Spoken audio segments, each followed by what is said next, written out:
The world of monarch butterflies. This is why we're concerned. I'm always starting off with this slide. This one in 1995, 96 is when they started out really doing research on that.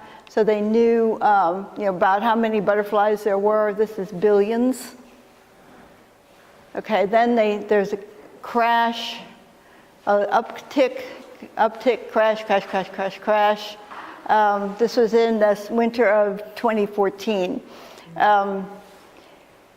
And then they started to pop up again. The December of 2015 is when they do the counts in Mexico. They do aerial counts, and I'll show you some slides of that. But we're all hyped up about this. And then that storm hit, that big ice storm that hit Mexico. So I still don't know what the mortality rates are. They would be an estimate anyway. But there's something about them, a couple million being killed off. But if that's the case, that's 201 million. If it's only a million, it's still better than it was then. That's why I have to look at it that way. This correlates with, especially this crash, correlates with the increased use of glyphosate or Roundup in the corn and soybean belts. And it's the smoking gun. So people deny it, but it's true. The corn and soybean belt, which is in the middle of the United States, have lost millions and millions of acres of habitat. And that's because of development, Roundup Ready corn and soybeans, and just us. The need for ethanol for our fuel. So all these things contributed to loss of habitat. Okay, so we'll start off like that, but end up with something better. Okay, here we are, right in here. Fall migration, that usually starts from Canada in around August. And then they've got a couple months to get down here. They don't mate, they're not supposed to anyway, although I have seen evidence that they do.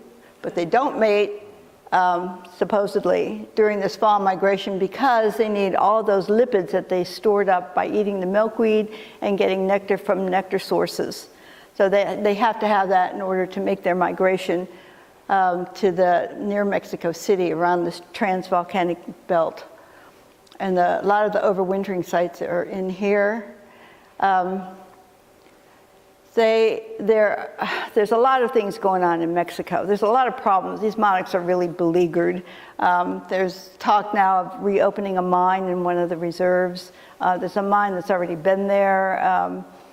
And some people are saying, well, it's not too close to the reserves. Maybe it won't impact them. It's a matter of economics.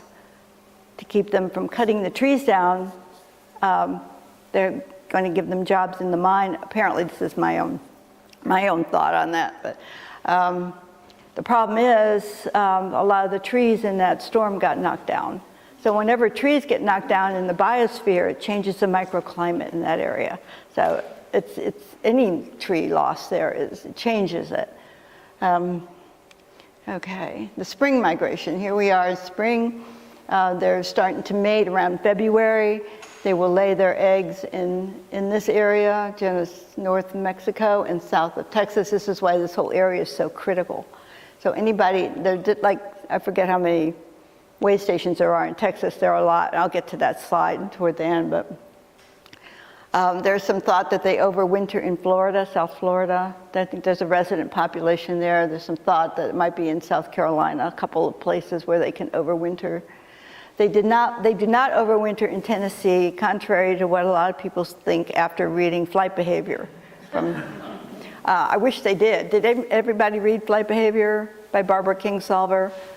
She writes so well that I'm ready to go up to Tennessee to see where they're overwintering. I'm ready to find that thrift shop too, thrift shop. Anyway, they are on their northern migration now. I was in Lake Logan a couple weeks ago, and somebody told me And I've heard some other people say that, well, they saw one at Walmart in Brevard, and I said, well, there was just too much. I couldn't help it. I said, well, what were they doing? Were they packing up stuff or what? You know, they storing up food for the summer. But anyway, if I do not see them, I don't report them because there are a lot of orange butterflies that I've chased after, thinking they were monarchs, like a fritillary. I've chased more fritillaries.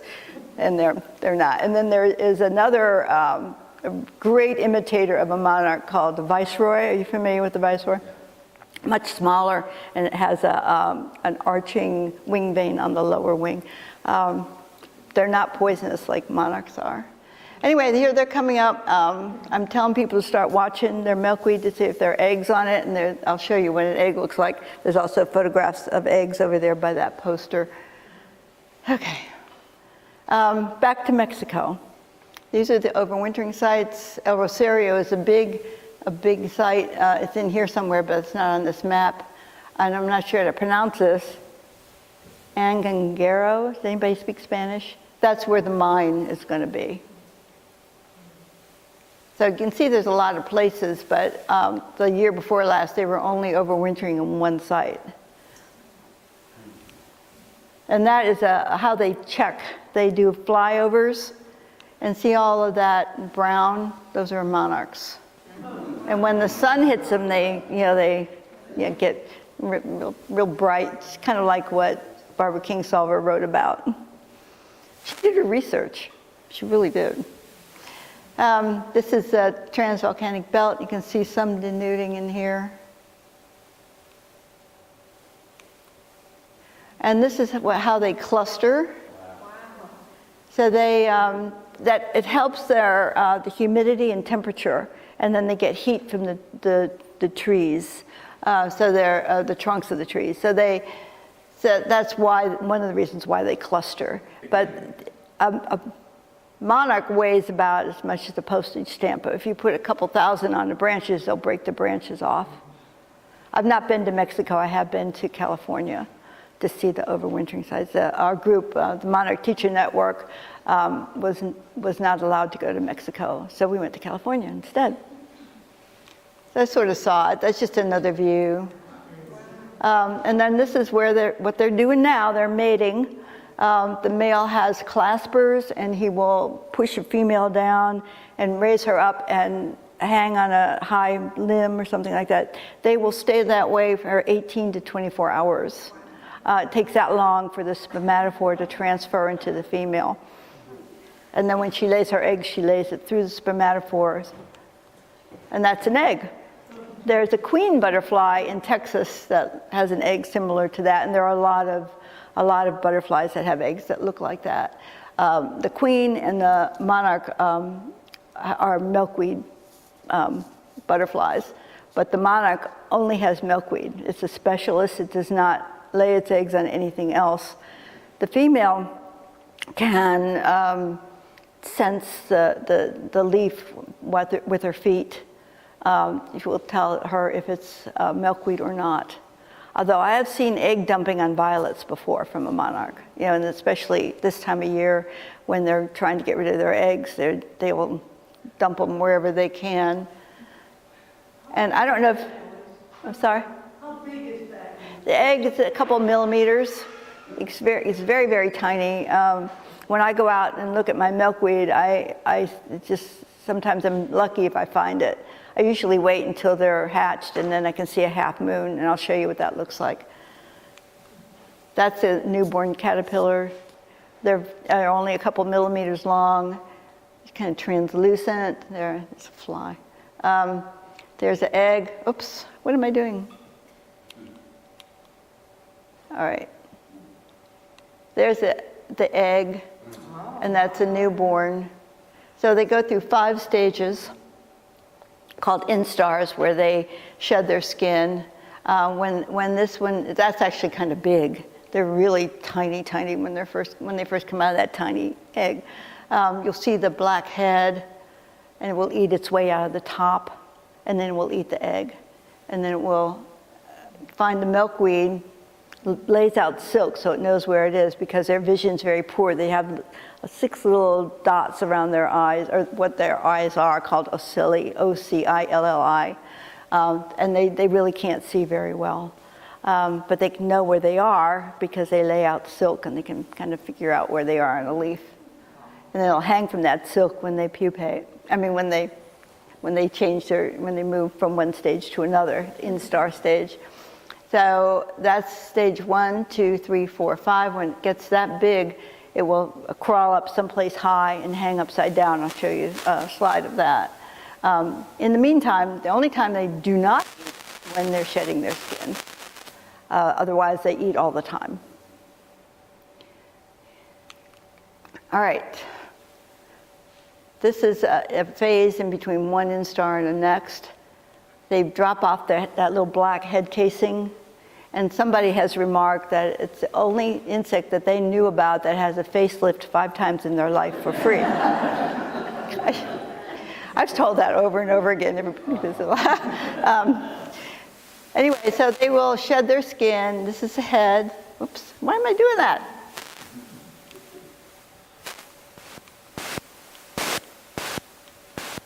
All right. That's the head. There's the little eyes, those little circular eyes. These are called filaments. It helps them figure out their direction, where they are on a leaf. That's the other end. Those are prolates. This caterpillar will turn around and eat its skin because nothing is wasted. Okay. This is what I look for after the birth of an egg. It starts off kind of like a half moon, like something like that. And I look for this latex. And when I see that, I flip the leaf over. I usually will find a monarch. And then we'll eat its way around in a circle, cutting off that vein so that the latex won't flow and get their jaws sticky. They have little teeny teeth. If they get hung up in that latex, they can't eat. So the objective is to block the latex. Pretty smart little things, aren't they? All right, that's eating, growing. They will grow 3,000 times their birth weight. So if we ate in 2 weeks, so if we ate like that, we would be as big as a school bus in 2 weeks. That's how much they eat. They eat and eat and eat. And this is just something I found. It's a kind of an interesting thing. It's inside of a chrysalis. Joyce. This is all being recorded too. That's what's awful.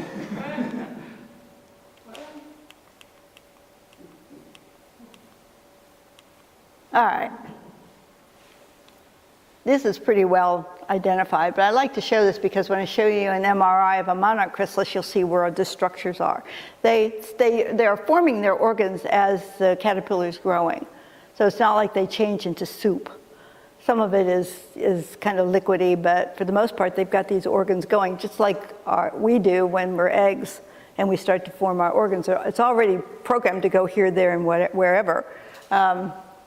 So that's what happens when they're in their chrysalis. So they're the eyes, the antennae, proboscis, the legs, and then they have meconium, like babies do. And when they are born, they will emit that. It's red. So if you see a monarch born and they're dripping red, it's meconium. It's a normal thing. This is just some other views of what it looks like inside.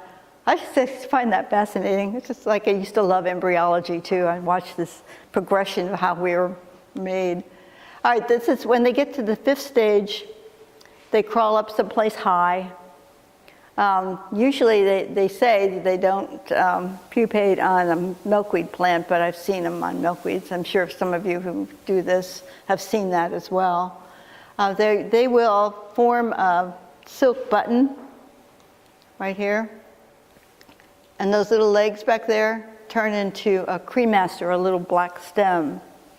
And it will form that, and then it has to turn around and insert the stem into that button. And that holds them tight. It's like Velcro. And if the ones that are outside, they have to be protected against the wind and the rain and everything else. And they hold up pretty well. All right, this is a chrysalis. monarchs and butterflies form chrysalises, and moths form cocoons. The chrysalis is from the inside out.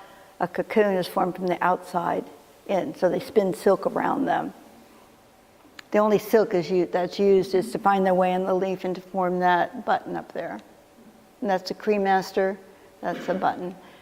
These are thought to be, not clear, but thought to be ventilation. So the head's down here, and there's these little dots. So these kind of gold crown sort of thing. It's thought to be oxygen exchange. Not clear. And as the butterfly is ready to be born, you'll start to see the wings. And this is the MRI of a chrysalis, and I couldn't figure out how to put the credit on this slide. But if you want to know more about this, go to MRI of a chrysalis online. You'll find out the physician who did this. Smart. Eyes. See them? See the wings? This is proboscis is here and legs are here. All right. These are obviously contained butterflies. When they are born, this chrysalis gets very thin and splits around the back. And when they fall out of there, that's all abdomen. And then they will hang on the chrysalis until they can fill their wings with the fluid from their abdomens. So if you were ever to watch it, it pulsates. You'll see that in the film I'm going to show you. It's just you see the abdomen pulsate. The abdomen gets smaller, the wings get longer. They're about 4 inches. And this is a really good photo of what they look like when they're hanging upside down. They have these little hooks for their feet. Has anybody ever had a butterfly on them? They kind of pinch a little bit. And they have little hairs on their legs. It helps them to hang on. And that's how, when they cluster together, that's how they hang on. All right, this is the male. Those are called pheromone dots. There's other names for them, but it's not really known if they actually use it. I think that there's a lot of research still going on about this. But the way I look at it, if they have them, they're probably using them. I mean, why would they not have them? Anyway, this is the male, D for daddy. The dots are on the lower inner wings. Thinner wing veins, or what appears to be thinner wing veins, or the female has more black scales on her wing veins than the male does. So they look wider. So female, male. Common milkweed. These flowers droop down and turn gray, and those form the seeds for the next year's batch of them. A close-up of a proboscis, it is not quite pulled together yet. It will knit together. There's still that fork there. And this is probably one of my all-time favorite slides. For those of you who like math and who understand the golden mean ratio, look it up, but don't ask me. Don't ask. It's just, I put this in here because it shows the relationship between the spiral of a proboscis, the spiral of a nautilus, the spiral of a galaxy. And of course, it's a much smaller scale, but they're related. And this is senescing milkweed, which means it's starting to die.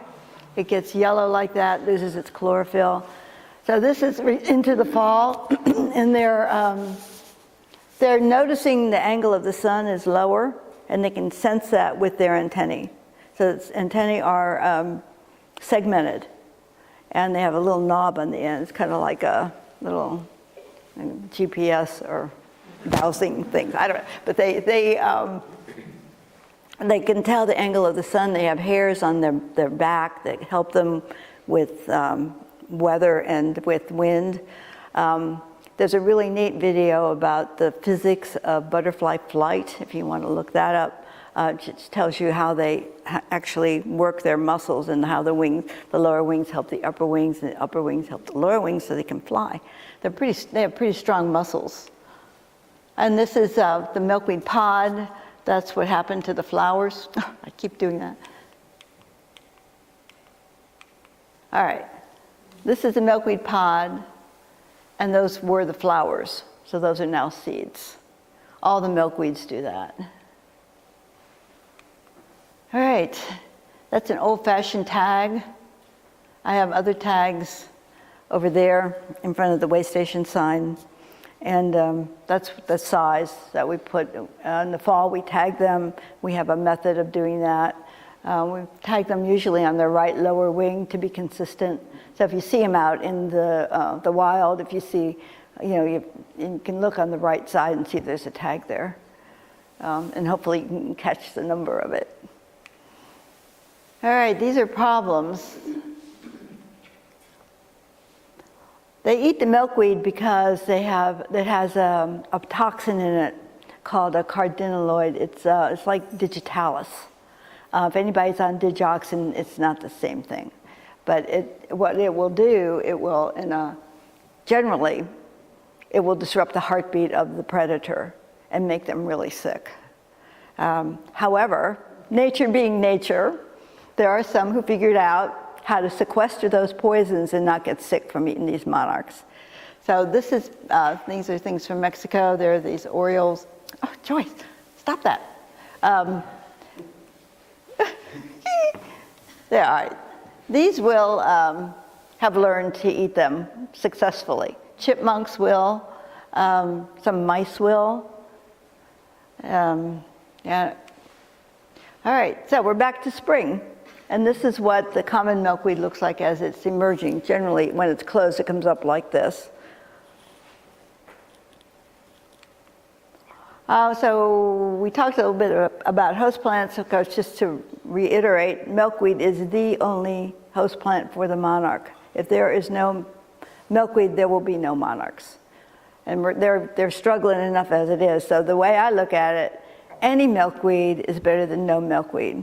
There's a kind of milkweed called butterfly milkweed, or tuberosa. Is anybody familiar with that? Got a beautiful orange flower on it.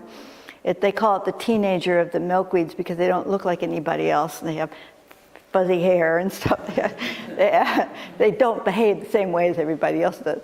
But it's a wonderful plant to have for nectar. It's not the best source for the toxin. However, that being said, I have about 1,000 milkweed plants in my yard. Somebody's helped me purge some of those. And a neighbor of mine has only tuberosa. Well, one year they were only on the tuberosa and not on mine.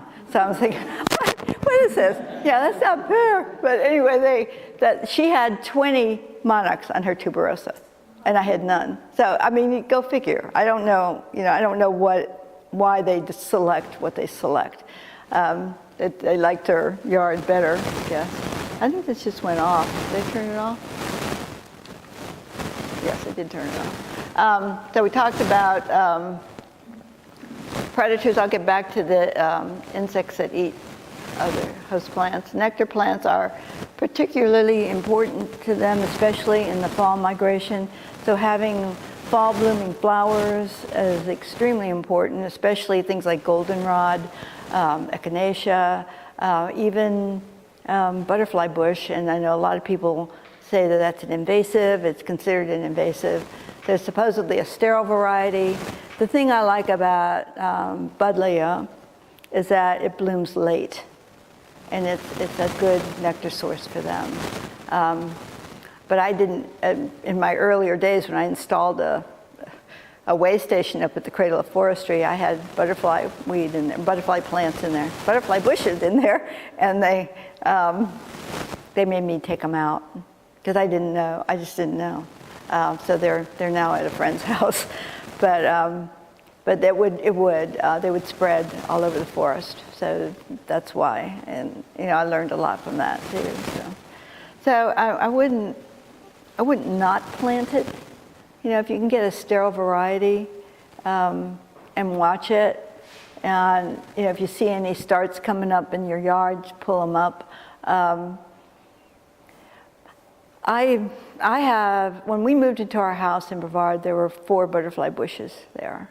And before I knew about all this stuff about it being invasive, I never really saw anything that came out in the grass, except maybe a couple.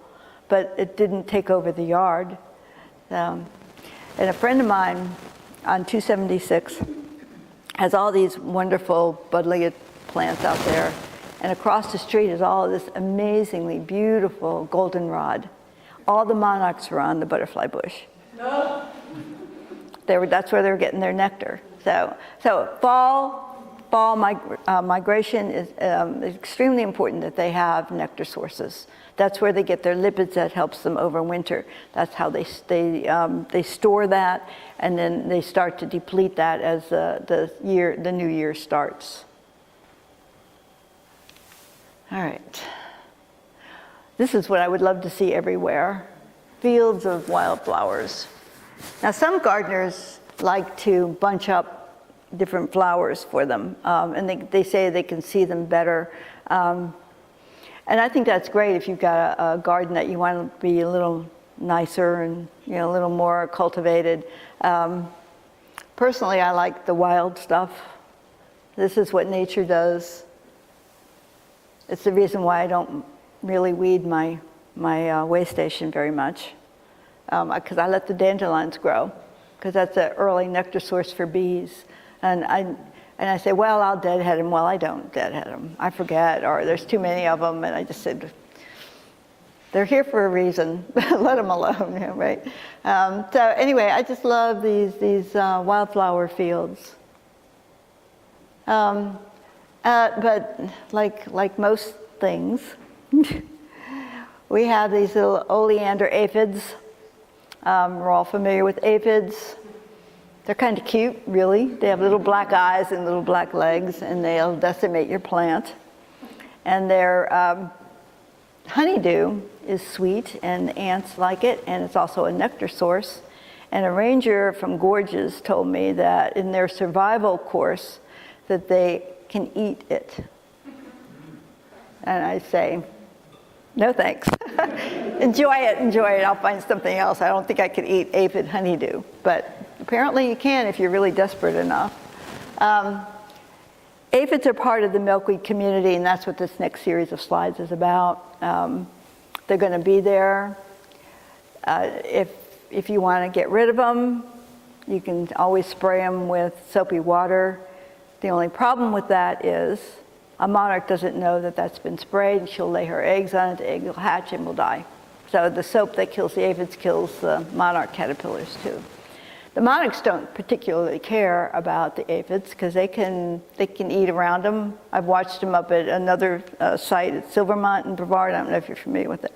I let a couple of them just go, much to the chagrin of some of my co-master gardeners, but I said, I just want to see what's going to happen. Well, they had monarchs there last year, and the caterpillars were eating the leaves anyway.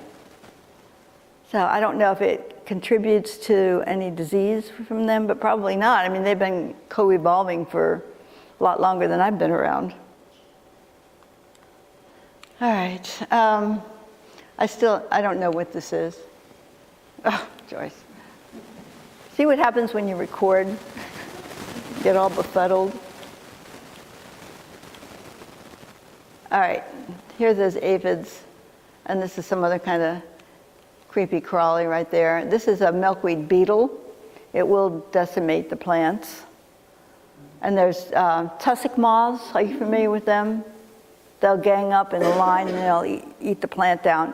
What I've done, if I see them, I just take them, I'll cut the plant down and put them in a bag and throw them out. Because I watch for those tussock moths. These are milkweed bugs. They are after the oil from the seeds in the seed pods. and they're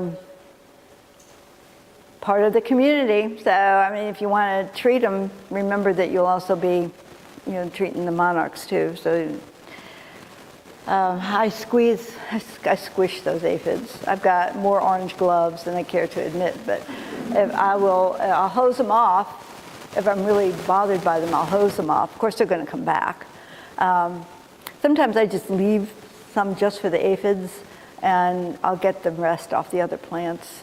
But I've got over 1,000 plants, there's only so much I can do. This is just kind of a summary of the generations. It can be up to 4 generations. Sometimes it's 3, it depends on the weather. Last year they had a really good weather, and they were able to predict a higher population. And that's what happened. So they got a higher population. And then they got slammed by that storm. So anyway, this is kind of a summary, like I say. The first generations come up around all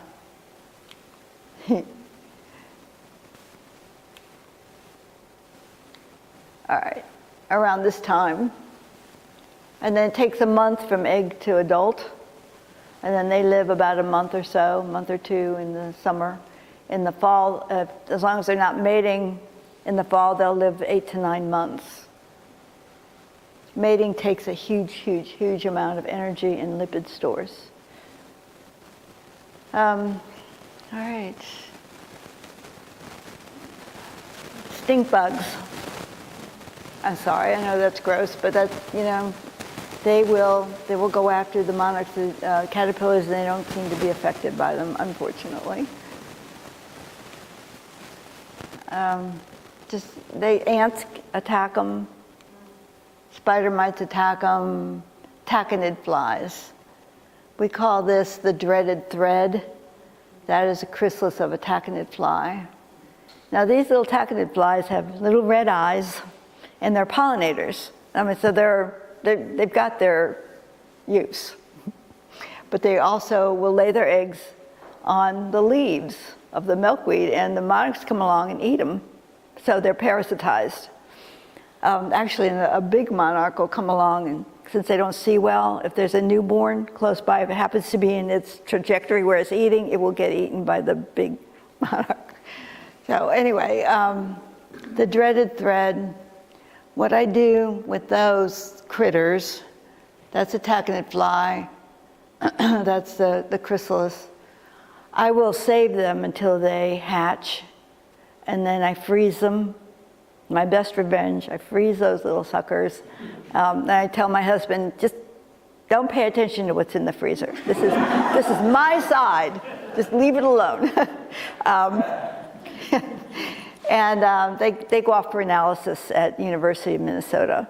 And I just got an email from them about what they're doing and why they're doing it. It's just to see the different kinds of taconid flies there are and how much parasitism there is in different areas. There's a great project called Monarch Health. Some of you are already aware of that from University of Georgia.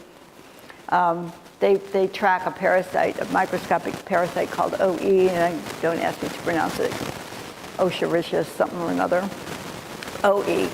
It's in the environment, usually rears its ugly head during times when they're in an enclosed place. If somebody is rearing them, breeding them and rearing them in an enclosed place, it has a tendency to build up this parasite. And it's just like people, if we're too congested, we'll get sick. And so it's the same thing, I see. I know a lot of butterfly farmers work very hard to keep that from happening. But it still happens. It's in the environment anyway, but it's going to be worse if they're congested. So, and these are our way station numbers. That's up from 9,000 last year. I know that we can do better in North Carolina, but we were 270 something a couple years ago. So now this was from December, so it's, I'm sure that there are more. If you're going to plant milkweed, if you will register your way station with Monarch Watch, it helps them track milkweed distribution. And they don't sell emails or registration information. They only put it on their maps by zip code. So there's that privacy part of it. It's $16 to register the site, and if you want a sign, there's a sign over there. That's $17 plus mailing. They don't really make a lot of money on that, contrary to what some you may have read or heard. They use that money to help buy tags to help pay the people in Mexico. When they collect the tags, they pay them 50 pesos per tag, which is a goodly amount of money. The Mexicans don't, as far as I know, to the best of my knowledge, they don't abuse that. They don't kill a live monarch just to get the tag for 50 pesos. Their monarchs come in around the November 1st, which is the Day of the Dead, which is our All Saints' Day, and they revere these because these are the souls of their ancestors coming back during their Day of the Dead. So I would think, this is my thinking, is that they would not abuse that privilege. And besides, that those overwintering sites are 10,000 feet, and they have to do a lot of climbing to get up there. And I think that is the end of the show. Yep, the end. Any questions before we do the video? Let me come up so I can hear you better. I wear hearing aids. Yes, ma'am. I speak to me so I can hear you. I've noticed on some of the chrysalis, they turn really dark, and you think they're going to come out, but you don't see their wings, and there's like a slight hole. So there's something that gets in there. It's a taconid fly. Oh, gosh. Yeah, they do that. I watched one lay its eggs right into a chrysalis, and there was nothing I could do about it. It just kind of made me sick. I'm just going to go down this way and then come back this way. Yes, ma'am. What constitutes a way station, in your opinion, or in the... Well, milkweed and nectar sources.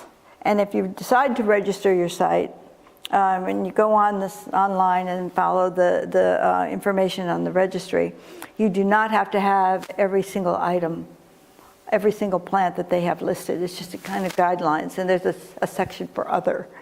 A lot of people use that. They say generally about 10 milkweed plants, but registered as few as 2. Because I asked about that. I said, these people have milkweed and they're attracting monarchs. Some people have swamp milkweed in pots.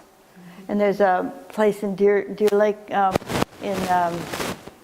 in Brevard where they planted some swamp milkweed in pots. They got activity there, and they had 8 eggs, and I brought them in and reared them in my garage. I had a little nursery in the garage, and we got 4 adults out of that.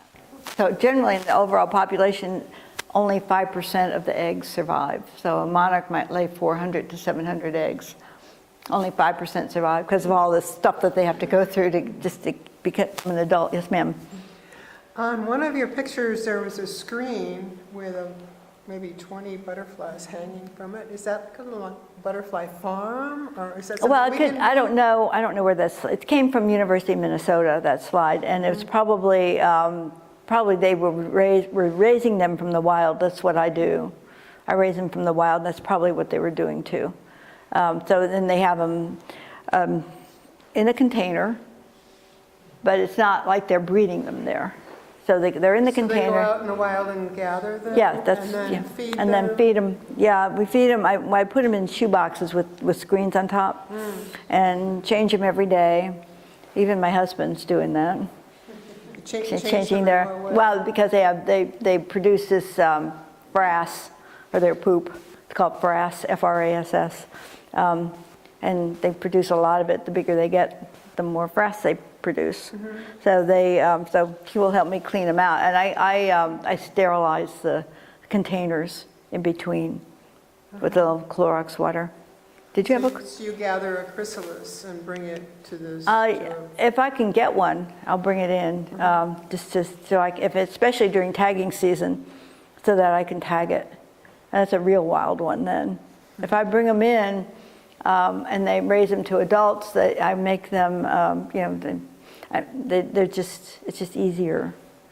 They will, I can get them, that way I can tag More them. likely protected. They're more protected, yeah.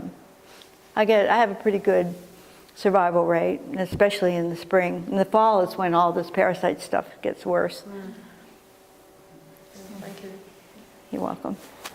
I'm sure you've been to the place up in the mountains up there near Brevard where the butterflies pass over.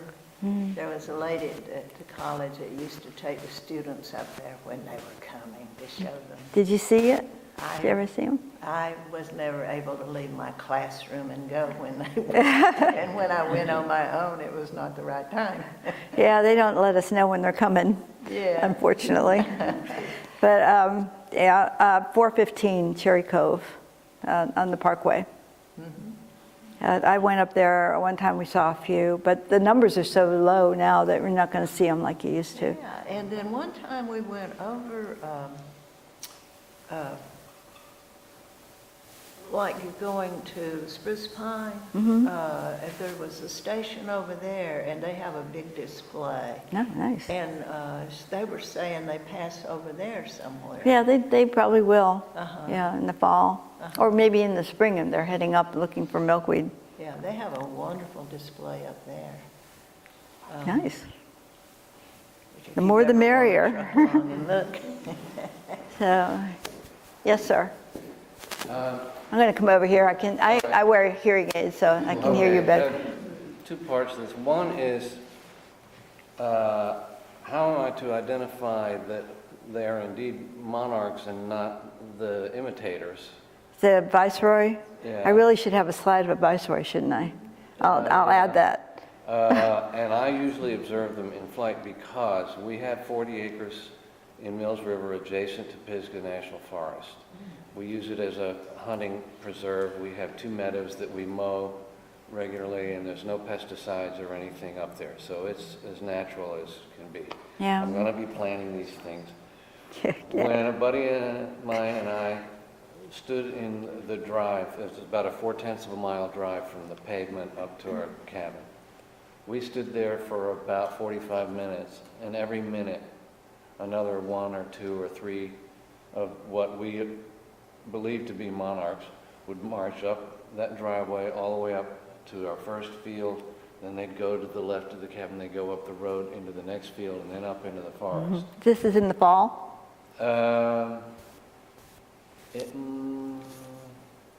It might have been, Yeah. because we were getting ready to cut a tree, and it probably would have been in the fall, so we wouldn't cut it. Yeah. The monarchs are generally pretty big. They're about 4 inches across. Yeah, okay. The viceroys are a lot smaller than that. All right. But I will, thank you for saying that. I will add a viceroy slide. Okay. And the final thing then is, when I plant these seeds, I'm certainly going to plant some along the road where that highway is, what I call a highway. But where's the best place to locate the milkweeds? Near the water in the shade or over in the sun?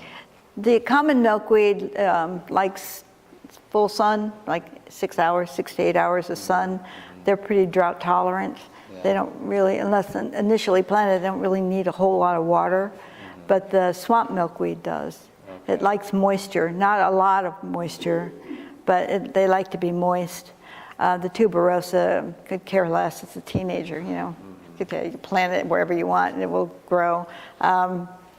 There's other milkweeds called poke milkweed, not pokeweed. Are you familiar with pokeweed at all? Well, there's poke milkweed, there's Asclepias exaltata, which I just love that name, but that's a good woodland edge plant, but it's hard to find, very hard to find. If you're looking for native plants, and from nurseries, ask the nurseries, if they treat those seeds, if they do, let them know you're not going to buy treated seeds. And these here are untreated? Untreated. Yeah, okay. And Well, I guess I'll throw some in the shade by the creek. yeah, well, you've got butterfly milkweed and swamp milkweed. So I don't know which is which because they're all mixed up. But the swamp's going to need moisture, and the tuberosa probably doesn't care much. So you can. Butterfly bush is not in this. I don't know. I don't think so. Probably not. I don't remember seeing that on the list. So- But it's listed on the inside packet. So like the movie, you build it, they will come. Hopefully. Except for my friend's garden that they like better than mine. Although I had them last year for the first time in years. So I was really excited about that. Okay, thank you. Yes, ma'am. The nectar plants. I know they like, the natives like the coneflower. But can you plant the hybrids too? Like if you want a white coneflower or another color, are those just as good for nectar as? Yeah, they are. Actually, from what I understand, the white ones are the native ones. So the purple ones that are growing all around here are hybrids. But like all of us get naturalized.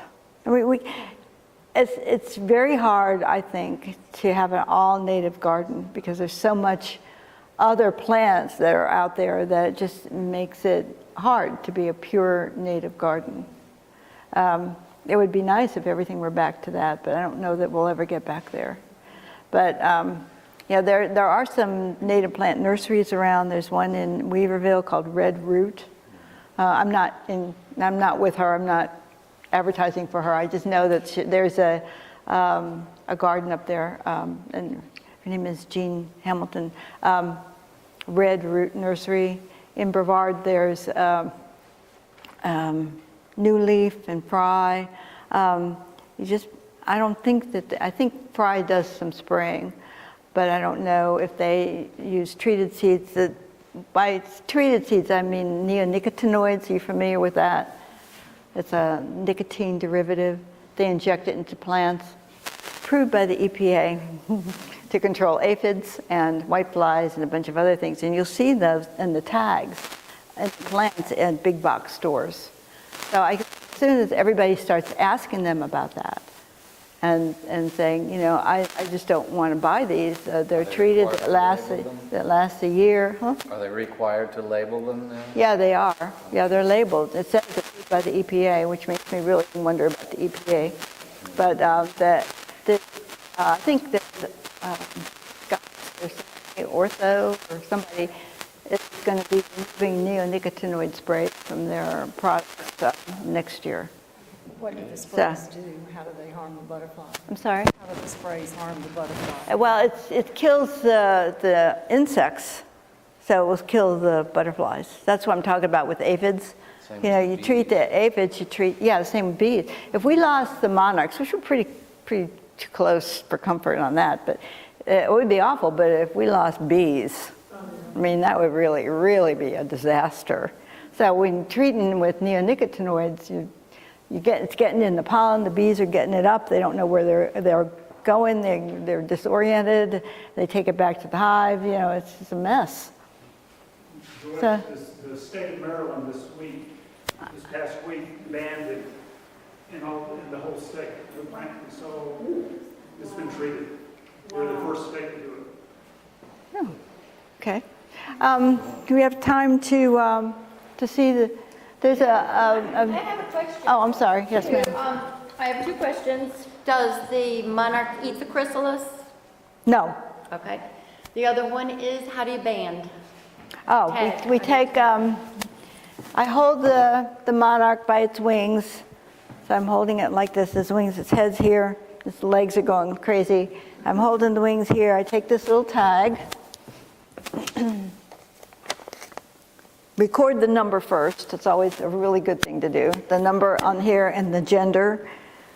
And I hold it, and I put the tag on this lower wing like that. So it's just sticky? It's sticky. Just sticky. See? And that stays on. It stays on, yeah. What is the lifespan of a monarch? In the summer, it's about 1 to 2 months. In the winter, 8 to 9 months. Cool. Yeah, and they stay on. Some people put them on using toothpicks. I'm very nervous about that. I mean, I would be afraid I'd stick the poor butterfly. not interested in doing that. There's a film, it's a 7-minute Louie Schwartzberg film called The Hidden Beauty of Pollination. Has anybody ever seen it? Well, he talks about interconnectedness, and then there's different sequences. When we get to the bat sequence, about midway through the bat sequence, there's a female with a baby attached. It's just, you have to really look. If I can catch it, I'll point it out to you. Let's see, where did I put that? Yeah, I love to watch this. I've seen it a million times.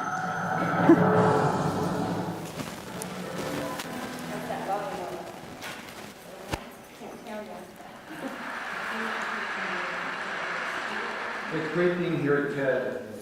You know, I think there might be some presentations that go over my head. Is that mine? But the most amazing concept Looking out of is here. one to go right under my feet. The little things in life, sometimes that we forget about, like pollination, that we take for granted. And you can't tell the story about pollinators, bees, bats, hummingbirds, butterflies,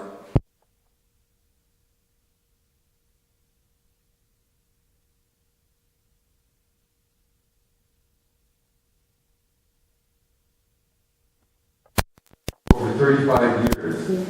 To watch them move is a dance I'll never really get tired of. It fills me with wonder and it opens my heart.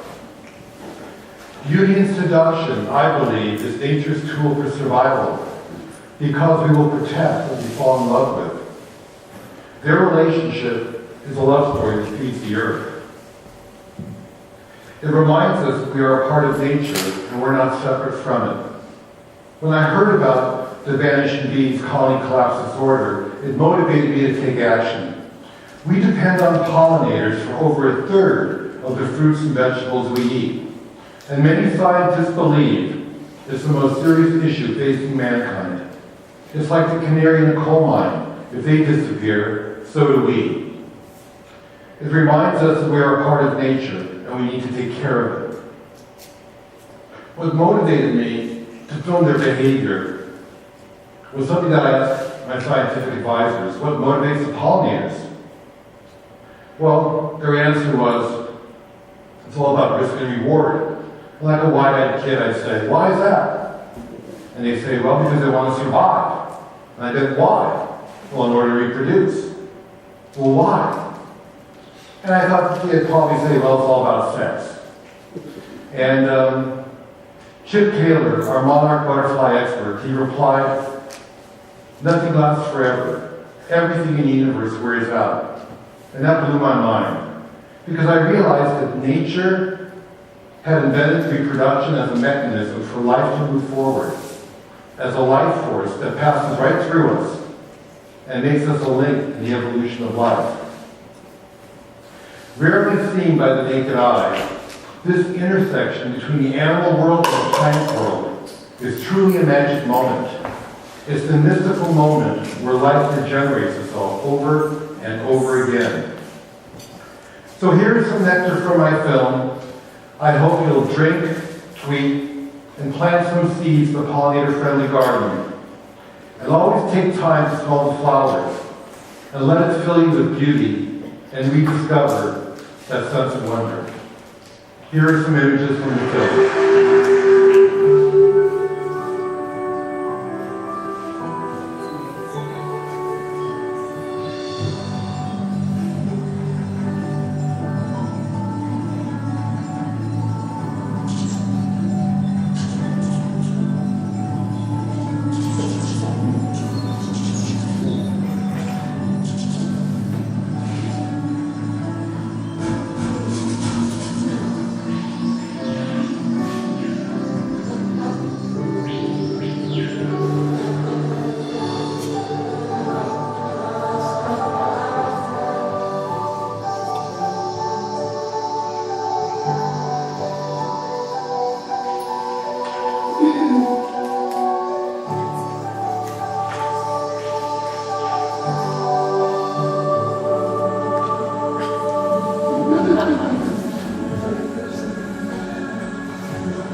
If you, while your hands are together, if everybody will do this.